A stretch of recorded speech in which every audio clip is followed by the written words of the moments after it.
introduction of the debt management office and the debt management mechanism in Nigeria, state governors were somewhat irresponsible borrowers. However, post that period, this process and the market and the system has been reasonably sanitized. Number two, generally, before a state government raise a bond or issue a bond will never be issued to fund recurrent expenditure. Bonds are issued for specific infrastructure development related projects. Now, most of these projects are income generating projects that the state government, even though they issue what we call ISPO, the irrevocable standing payment order, still this project generates money in addition to the IGR, the internally generated revenue, plus the federation account allocation to the state and local government.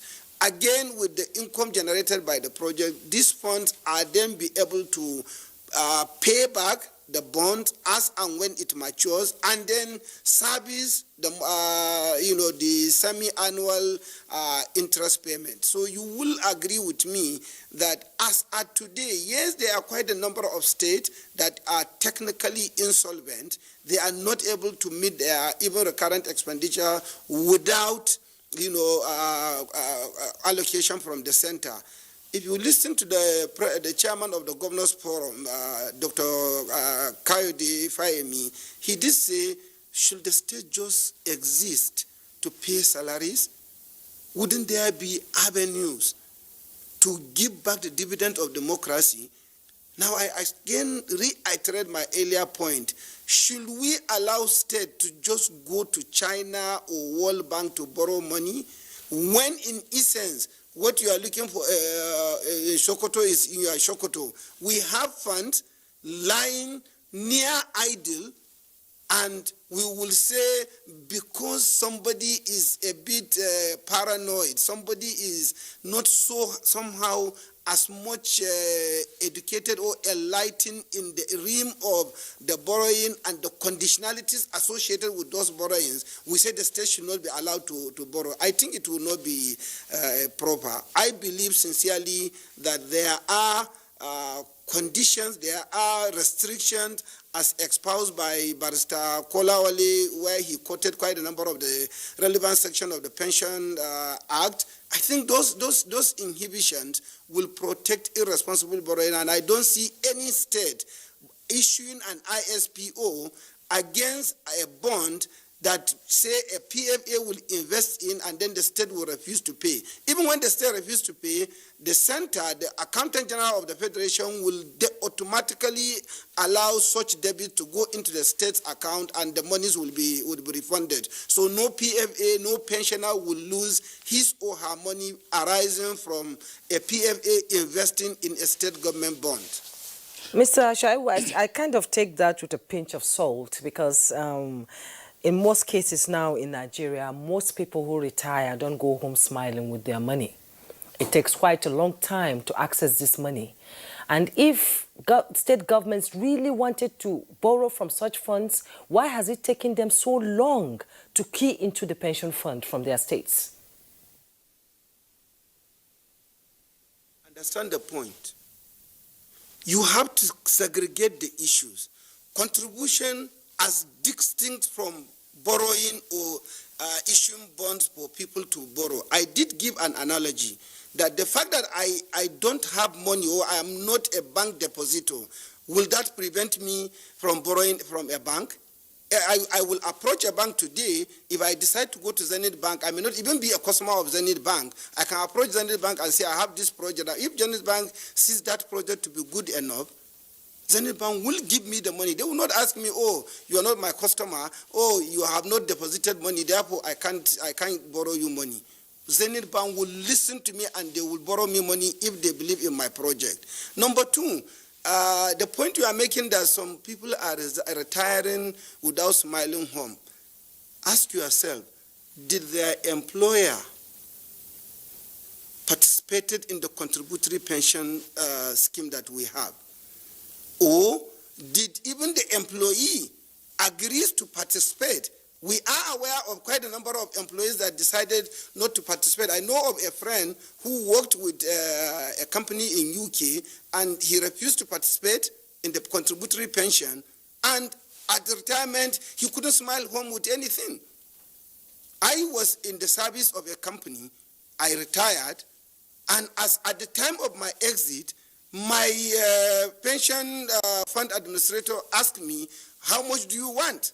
The law is clear. I'm allowed, even at the age of 50 and above, to get certain percentage of my funds. So you must be careful. Even if you want to take the comment with a pinch of salt, you must be careful. What are we talking about? Did I contribute? Did my employer remit the money? If yes, then why wouldn't I smile home on my retirement? I think you should do your research carefully. I don't want to mention names of institutions, but for want of better example, you can say, for example, a staff of Central Bank retiring. Will a staff of Central Bank tell me he or she retires without smiling home with good retirement benefit? Certainly no. I know a friend who has over 250 million naira in his retirement savings account today, arising from contribution by his employer. So let's distinguish the issues into two.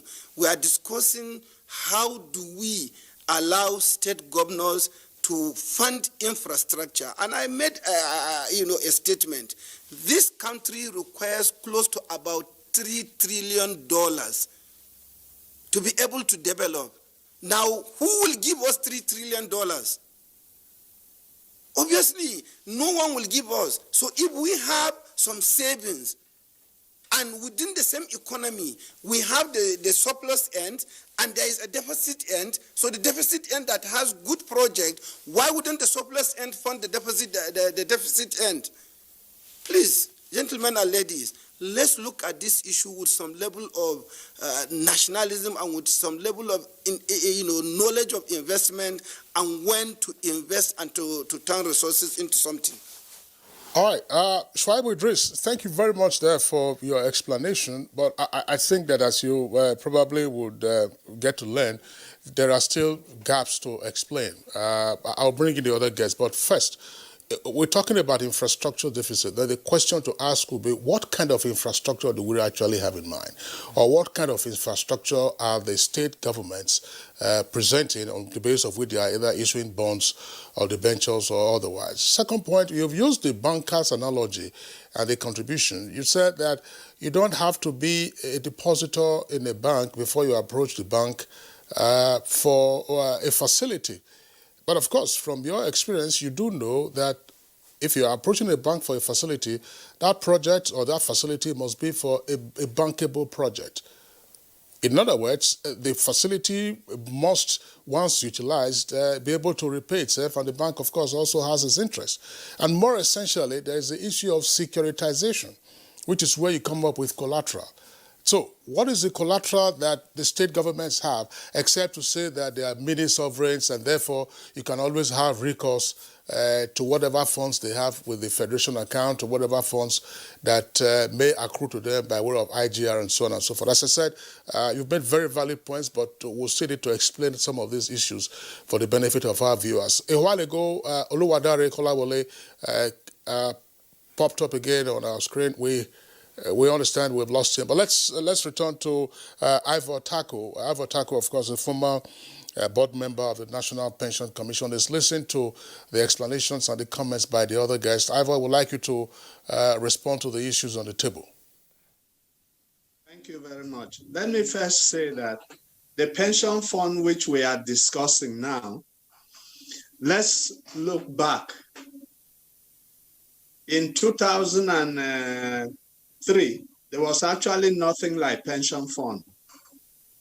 There was really no pension industry. But the Pension Reform Act brought about the contributory pension scheme. Let me say that pension that brought about the fund we are talking to is a very strong pillar in social security.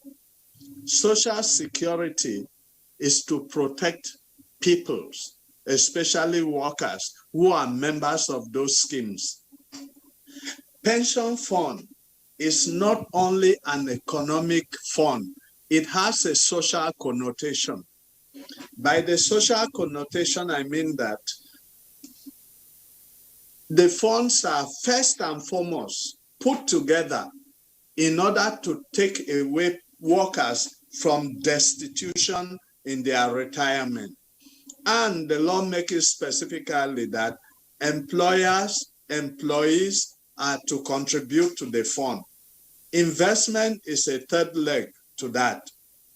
State governors, let me go at the risk of repetition to say that state governors have no moral justification to begin to eye pension fund when in the first place they are supposed to be part of the contribution. Those state governments don't have the interests of their workers' welfare when they become old. And that is the main reason why they are not contributing to the scheme. Some of them don't even have laws. The law that was universal application to all the states and federal government, Pension Act 1999, has been abrogated by the Pension Reform Act 2004, now replaced by Pension Reform Act 2014. Those states that don't have pension laws and don't have any contributory pension scheme, their workers are working in jeopardy. They have no protection in their old age. They are actually working towards destitution. That is the social aspect of pension funds.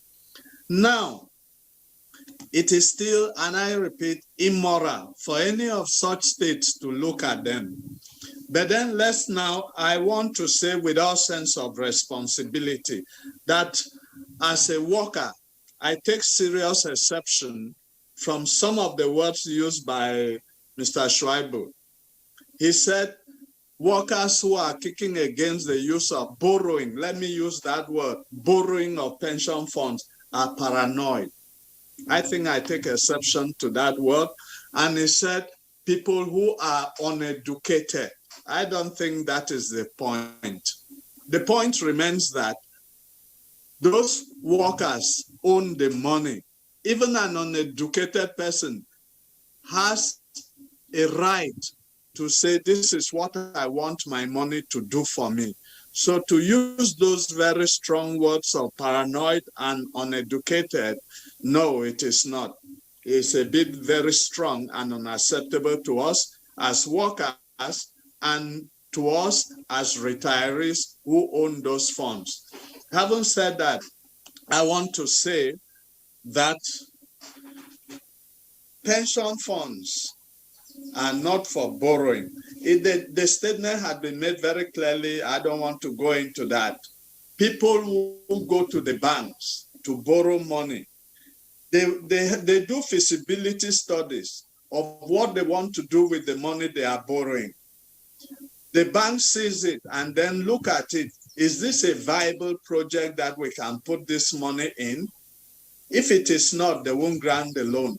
And the body that has responsibility to look at whether the project the governors are bringing on board or any investor is bringing on board is the National Pensions Commission. The law empowers them to look at the instruments and if they meet with the guidelines they have given. But I want to say that for now, as we stand, even the guidelines of PENCOM for bonds, for state bonds and that is very clear. Any state government that has not keyed into the contributory pension fund, their state bonds cannot be invested in with pension fund. The PFAs have that understanding, and that is a rule. The law says that PENCOM has a right to bring out guidelines, and those guidelines are with every sense laws, because it is the law that empowered the guidelines to be put in place. So let me say that the pension fund as it stands today, pension funds are long-term investable funds. And the long-term investable funds are being invested in the economy for economic development. So by so saying, I want to say that pension funds are doing a lot in the development of the economy of this nation. And then secondly, pension funds are not idle funds. They are not lying idle there in any account. They are there, they are being invested. And instruments are there for which pension funds are being invested. And pension funds have been invested in infrastructure in this country. I think up to 5%, it may be minimal, it may be whatsoever, but it is those instruments that meet the requirements for approval that have gotten approval. What we are saying, there are two prongs of this. Governors and Mr. Schreiber should tell them they should bring viable instruments for investment. If they meet with the guidelines, my brother, Mr. Shoebu, they will get approval for investment that will develop the economy of this nation.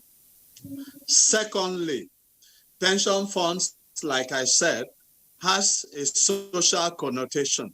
An employer who cannot contribute to the well-being of his employees when they are old, which is what is building the fund, has no moral right to look at that fund. And that is still there and it stands there. Thank you.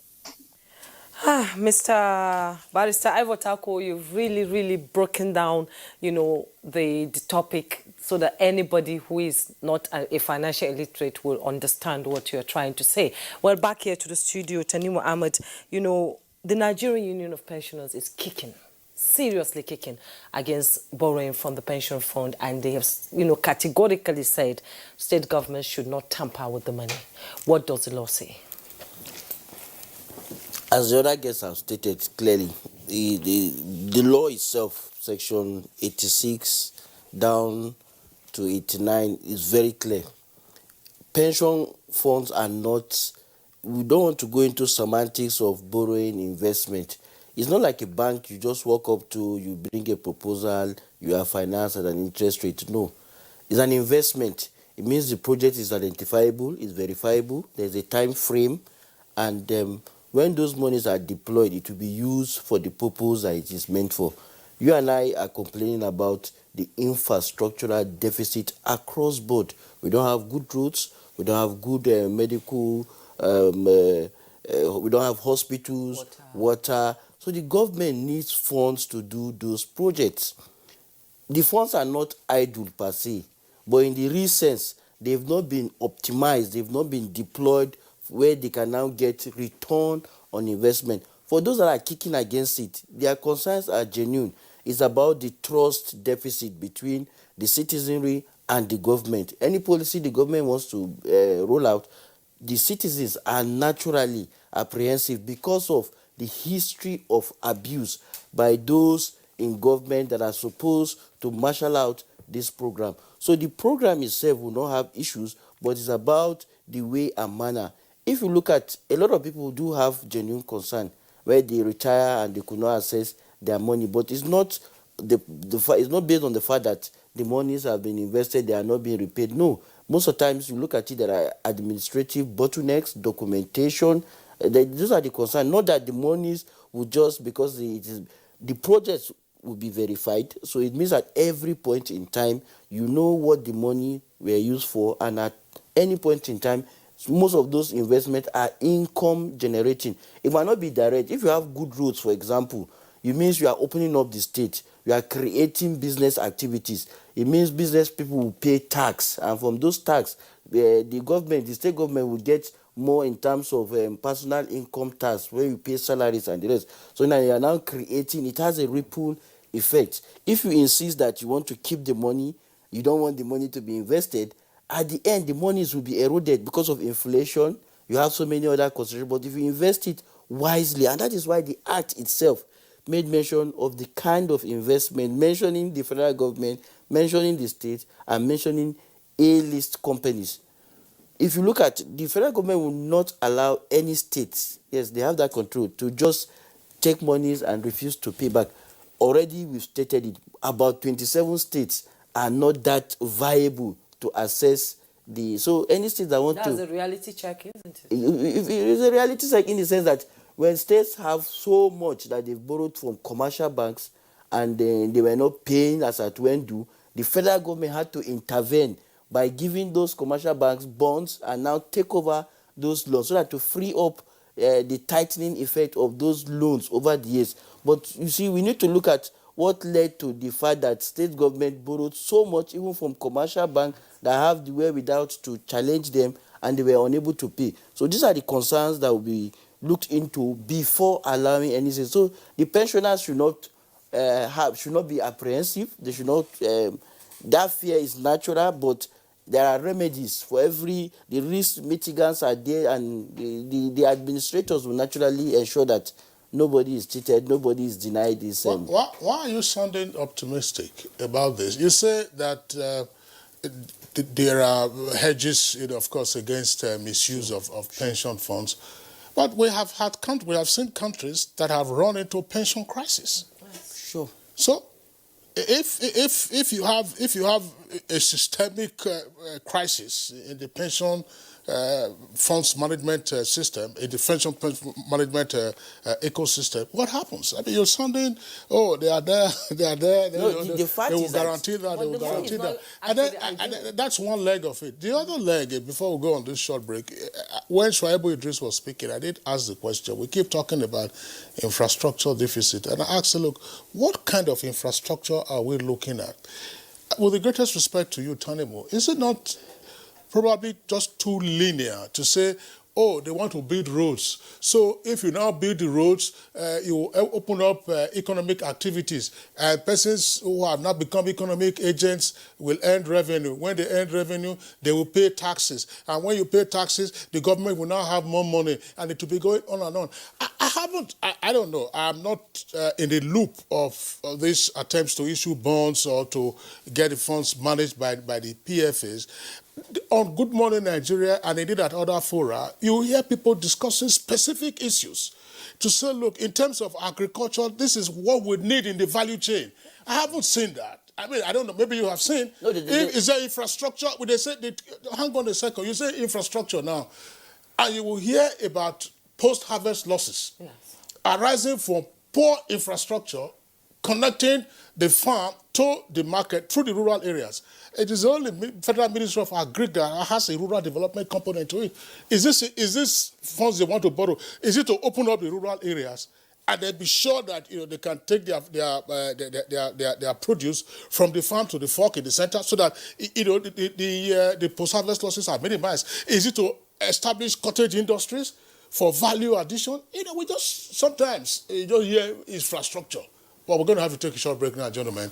When we return, we'll continue with the conversation. The counsel of our fathers.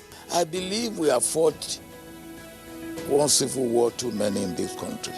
So those who experience it will run away from it. Nigerian youths, let's build our nation together.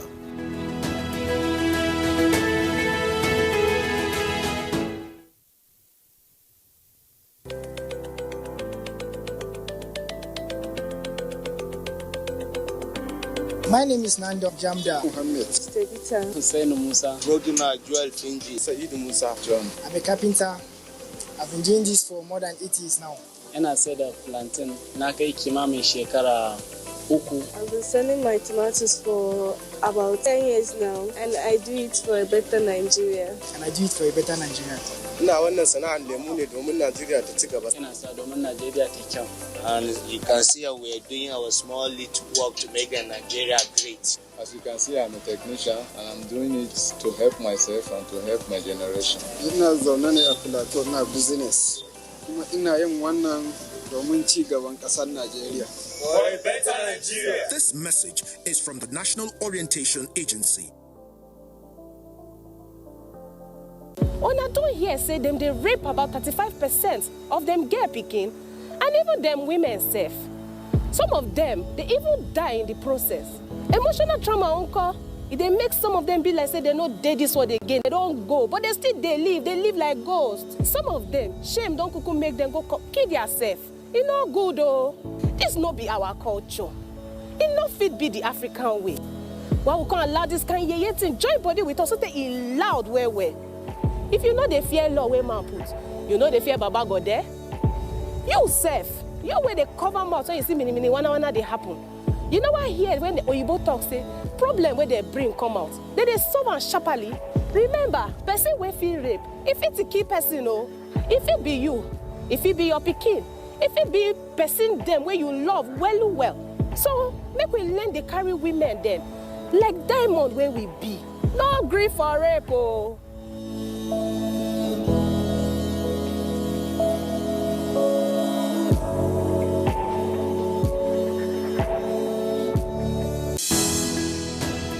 Dialogue, empathy, love, and unity. These are vital components of nation building. For all to be well, we appeal that we should refrain from volatile, provocative, inciting messages and language. Let's build and not destroy.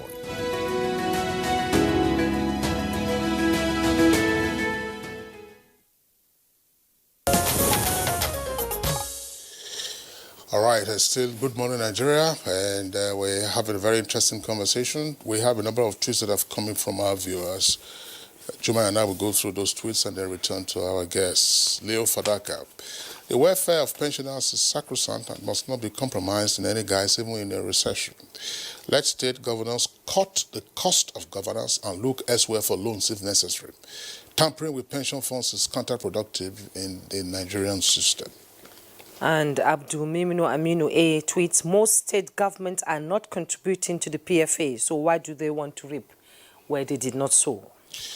Honeybee says, good morning, Nigeria. The borrowing is too much. What is the repayment plan? Or will it be our children that will be meant to pay? A wise father leaves riches for his children, not debts. Mutana Farouk tweets, cutting the cost of governance at all levels will help to generate the funds for infrastructural development. Insistent borrowing from the right to the left may plug the country economy into an irrevocable insolvency. The contributors must be prompted to pull out of the scheme. Yunusa Idris, allowing state governors to borrow 2 trillion naira from pension funds is pure injustice to Nigerian workers. The governors that cannot pay worker salaries? Dele Jack Solomon tweets, various countries of the world, such as Chile and South Africa, funded their infrastructure growth by borrowing money from workers' pension funds.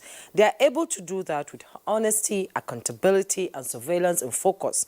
But in the Nigerian context, implementation is always a problem.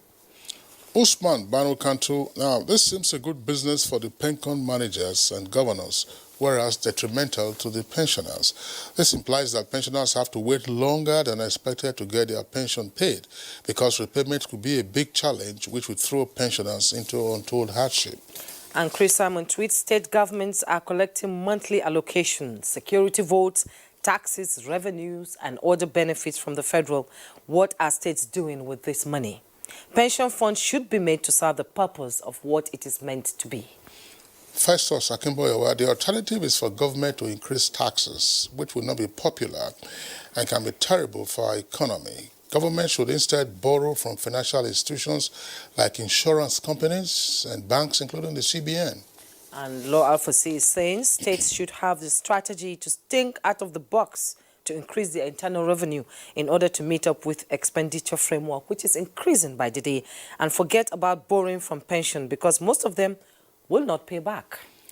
Bello Muhammad, there is no harm in states borrowing from pension funds as long as the money borrowed will be applied for infrastructural purposes and judiciously.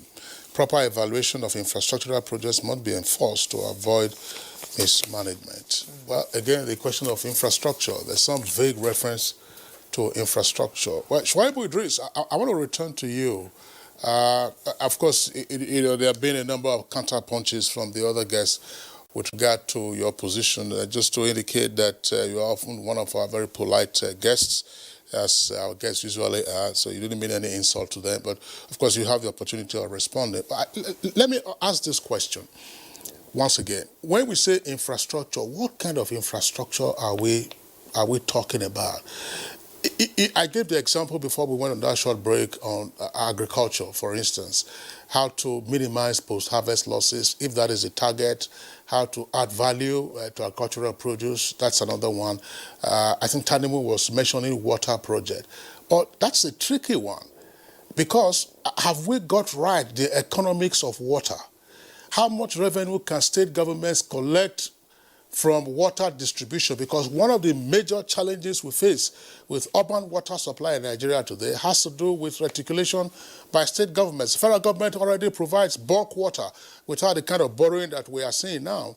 And yet, state governments cannot get the water to the last mile and then let persons have it. But even if they did that, how much can they raise? Because we haven't got our economics of water right just yet. And then you ask yourself, aren't there other kinds of businesses that state governments may wish to be interested in and issue bonds? I'll give you one example. I'm not in the financial services sector, as you very well know.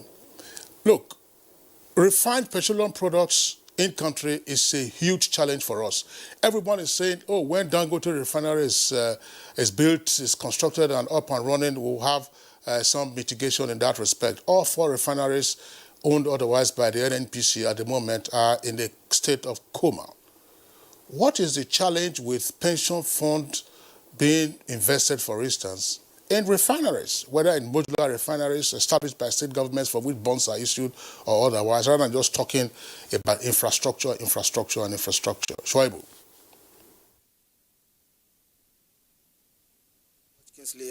Before I answer your loaded questions, let me most sincerely apologize to Barrister Tako if he takes offense in the choice of the words I made, paranoid or educated. No insults were intended. It's just to clarify the position that people should be knowledgeable on the field they speak. So I hope viewers and listeners and those who may have taken offense will forgive me, but no insult is intended.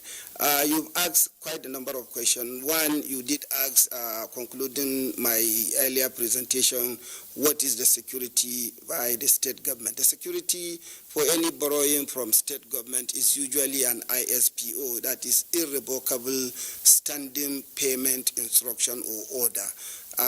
That means whatever money the state government is making or will be getting from the center, before the money gets to the state, the loan the state has taken will be taken out of that allocation and then repay the money. So technically, there is a bit of comfort by anybody lending money to any state. Barrister Tanimu did allude to the fact that some state government defaulted from the banks or to the banks. If you look at the AMCON assets that were taken over, to the best of my knowledge and belief, and I have been in the system prior to even the setting up of AMCON, there was no loan from any state government that was taken over by AMCON. What does that mean? It meant even when the state government defaulted in the payment as and when due, subsequently the state did work up to pay. We had 27 state governments that came to the center to seek for a bailout. Why was there bailout? We had a situation where a country that is dependent on single commodity called oil, the price of oil went down and the federation account allocation went down by nearly 50%, and therefore the cost of governance could not be reduced, and the state government became insolvent and they had to run to the center. Where are we today? Oil is now priced at $50. Will it continue? Your guess is as good as mine. However, today the states are able to meet up the salaries that they need to be paying. Maybe, like quite a number of the tweets have said, there is need to reduce cost of governance. Fast forward, what are the infrastructures that need to be funded? Kingsley, please permit me to state categorically here that there has to be distinction between the kind of economic policy a government is pursuing and what we, the populace, want. we are running, if you like, a capitalistic economy, and we are aligned to the west of the center, which meant there are certain aspects of activities, economic activities, that are categorized as a no-go area to government. Do you expect a state government, a federal government, or a local government to say start tomato processing? Obviously, no, because we have said we should leave the business of government to government and the business of business to businessmen and women. So therefore, no matter what you want us to do, it is fairly, not within the realm of the ideological lineage of Nigeria today to allow government to get involved in some of those activities. You and I would love to see this economy develop. What are the infrastructures that you've been asking? What infrastructure? What infrastructure? Do we have sufficient healthcare systems in Nigeria today? Can we really say that average Nigerian has access to hospital? The answer is capital no, Kingsley. Do we have sufficient educational institutions? Even if we do, what is the quality? And if the quality is low, why is the quality low? Is it near absence of teachers? Is it the teaching equipment that are not there? So these are the infrastructures that state government can key into, the pension fund to be able to fund such infrastructure.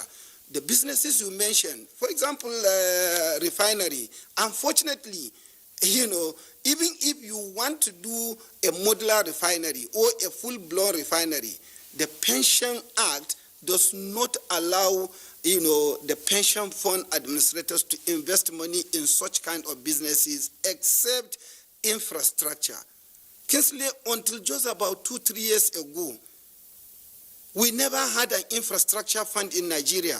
Today, we are proud to say we have about 2-3 infrastructure funds. And I made a categorical statement here that quite a number of the pension fund monies are near idle, because when you keep money in a bank in fixed deposit, it's near idle. How much is the bank paying? Today, savings account is less than 1%. Current account is only less than 2%. Even if you have a 30-day deposit or a 90-day deposit, how much is the interest? 5%.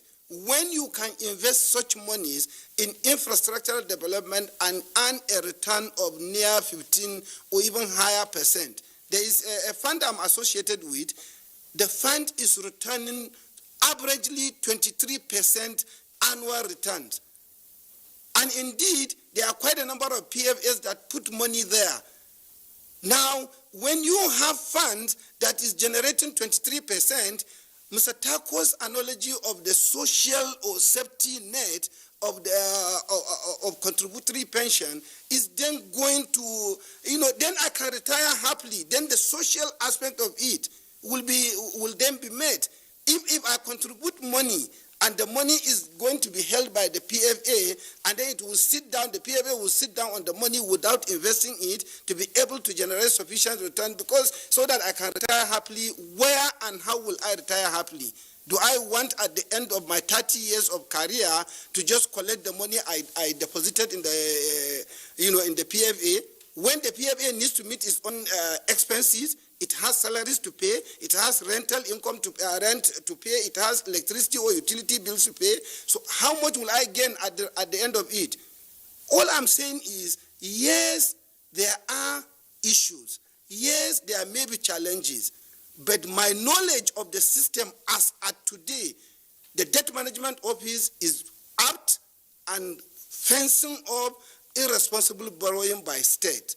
The Securities and Exchange Commission is apt, doing its own responsibility, making sure that no state government comes into this, the borrowing spectrum to borrow money just for recurrent expenditure. There has to be, like you said, either a feasibility study, in this case, a viable statement of where the monies are going to be invested. I think we are generally not differing in this discussion. Maybe in the presentation we may differ, but even Barrister Tako did agree that funds should be invested so that pensioners or retirees can then retire happily with better money, better income than what they have contributed. And even the serap or the pensioners, they will certainly be happy to be able to see the income that their funds are generating is sufficient enough to make them happier when they retire, rather than just to collect whatever you contributed without necessarily generating any income. Shuaibu Idris, thanks a lot there for your contribution. I just wanted to clarify this, and perhaps Ivor Taco can also speak to it. When I use the example of, say, look, investing in the energy sector by way of refineries, whether a full-blown refinery, or I wasn't saying directly that the PFAs should invest, they should be the ones who now invest. If state governments are interested in infrastructure, I believe that we need energy infrastructure. And part of our energy infrastructure will include refineries, will also include pipelines, and that's the midstream sector, and could also involve the downstream, which is petroleum. I think that perhaps the argument has now been rested that government has no business in business. How do you keep generating revenue, generating income, other than using taxes and then exercising your borrowing powers? So if a state government, for instance, said, look, we are interested in the modular refinery, and some state governments have indeed indicated that interest, and I think 1 or 2 states are in the process of that, and you say, for instance, in a share structure, our state government will have 49%, private investors will have 51%, and then you decide to issue your bonds for the 49% or most of that 49%, and you go to a PFA. Of course, that's clearly, on the face of it, a bankable project. But I want to ask Ivor Taco, why are we not seeing the pension funds in big projects that are also revenue spinners? How much, for instance, of the pension funds have we seen in infrastructure, such as the Second Niger Bridge, that is supposed to repay itself, or even in terms of refineries, as I've just cited? Thank you. Let me say this, that first, I want to clear the issue of state government and investment. We are in this country, and we know from years past up to now, one of the problems with state governments and investment is lack of continuity in government policies, especially at the state level. When a state government starts this project, sometimes even a road, which can be termed a social infrastructure, they start a road, another state government will come, and you see they will not even be paying the contractor to complete the road for one reason or the other. So any investor, not only pension fund holders, owners of pension fund, any investor will want to look at continuity in governance, which is unfortunately lacking at the state level. And that in itself is a problem for any investor, including we pensioners. Having said that, I want to say that the pension fund in RSA account, like I said earlier, are not guaranteed by the federal government nor any government agency. The only guarantee the funds have is how the regulator, the National Pensions Commission, regulates the industry, especially the risk profiling of the funds and the investment, and the supervision it gives to the operators in the industry. That is the only guarantee that the fund has. Having said that, it is for that reason that PENCOM, PENCOM and in investment of pension fund has 2 prongs. The first is safety, and that is number 1, safety of the fund and adequate return on the investment of the fund. If those 2 things are taken into consideration, I don't think that the owners of the fund, the retirees, the labor movement, and even PENCOM are at pension fund in any instrument that will develop the country. For us, there are also, and this is not what is here now, there are social infrastructures which we believe that if pension funds go there, they are added advantage to the pensioner. If you develop hospitals, you develop roads that can bring food from market to the urban areas, food from farm to market, it will reduce the cost of food. If you do a lot of other ones like schools and the rest, you develop infrastructure, everything, social infrastructures that will impact positively on the life of the worker and the retiree. Why will the worker be against that? The main thing is continuity in governance, safety of the fund, and that safety comes through regulatory interventions, risk profiling, supervision of operators, and all the rest. When we talk of the refinery, I'm sure that if the proprietor of Dangote refinery had his instruments in order and went to pension fund will surely invest there. The regulations for investment that PENCOM puts in place are progressive, and they will continue to progress as investment gets better. As instruments come in, better instruments for investment come in.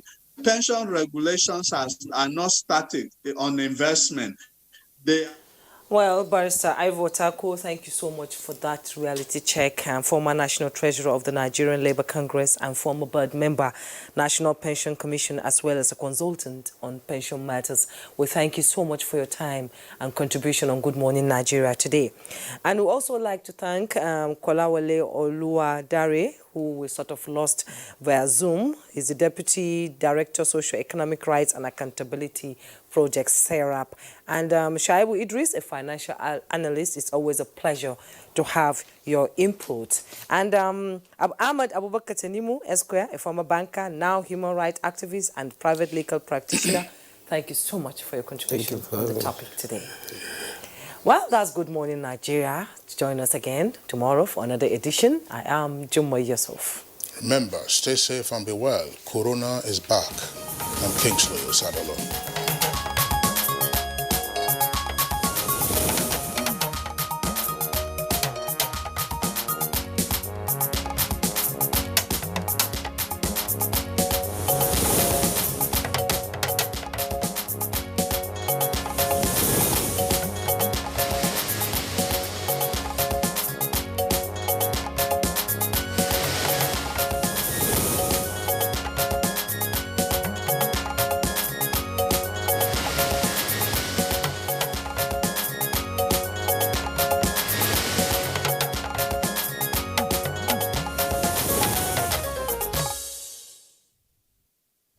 This is NTA International.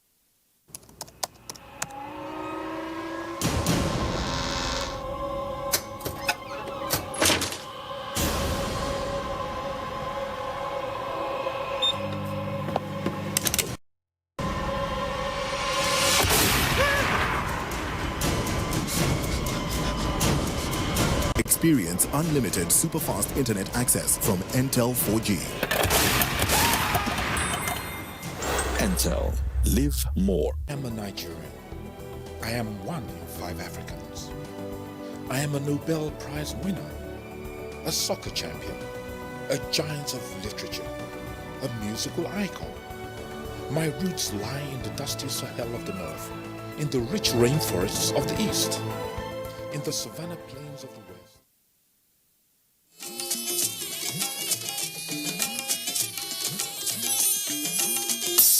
This is the network service of the NTA.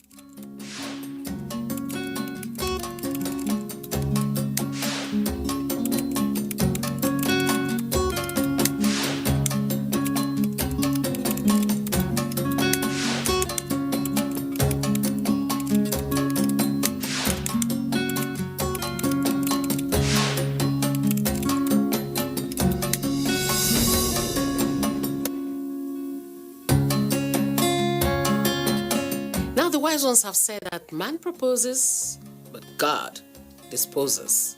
To some people, it's just a saying, but it's the truth is something that truly, truly happens, and I've seen it happening.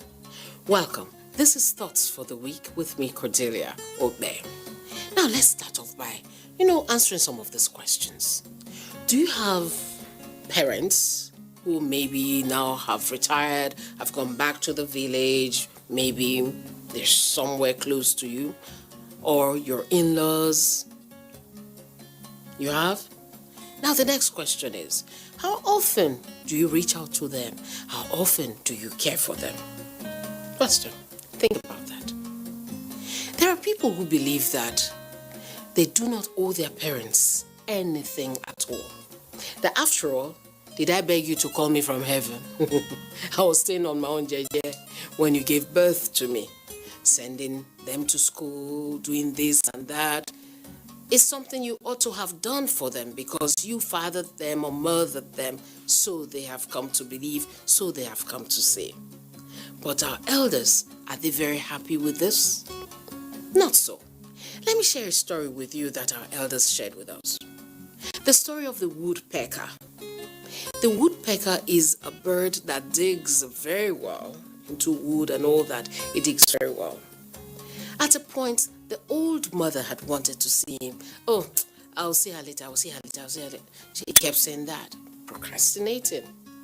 And then the woodpecker had this very beautiful plan that whenever the old mother dies, he was going to dig a very beautiful grave for the mother using his very powerful beak. And alas, the mother died. And the woodpecker, on that very day of the burial, had a big ball on his beak. And so, the woodpecker could not do what he had dreamt of doing, digging a big grave for the mother. Our elders say, if your relation is dancing well in an arena, but you do not have money to dole on him, your hearty cheers would do. Put simply, you may not have much to give to your parents right now, but your encouragement, talking to them, talking with them, visiting them when you can, would go a long way. It would be like you are cheering them on for all the work they've done. We've come to see that in this region, and maybe other parts of the world, I don't know about them, I'll speak about this region.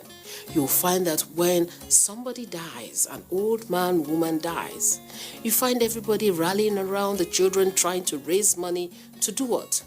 To go and modify their home house, or to try and build a house before they can bury their loved ones.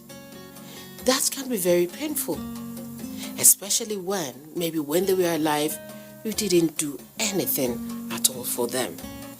Now let me share some of these quotes with you.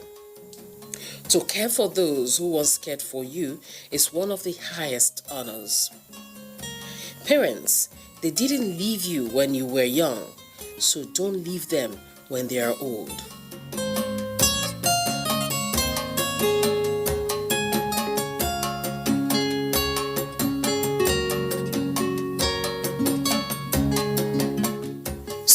Thoughts for the week.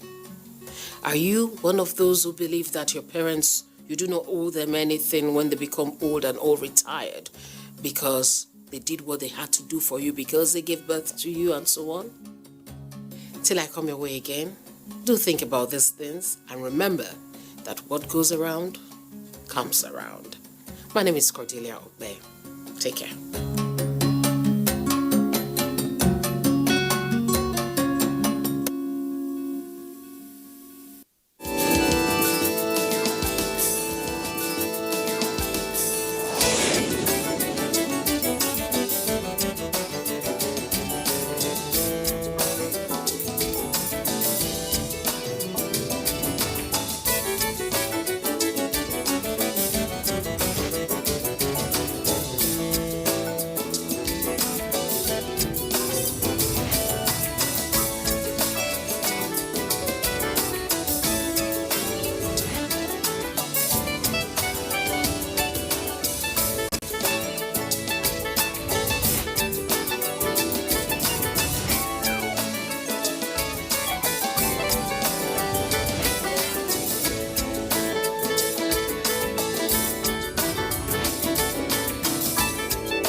Can you believe it's already the third week of December? This month is simply flying by. And as the countdown ticks on to the year's end, it's the perfect time to review the year we're about to leave behind. No doubt, the biggest headline this year has been the COVID-19 pandemic. And like with many other sectors, the impact on the global fashion industry was absolutely devastating. At the peak of the pandemic, one of the biggest questions faced by this industry was if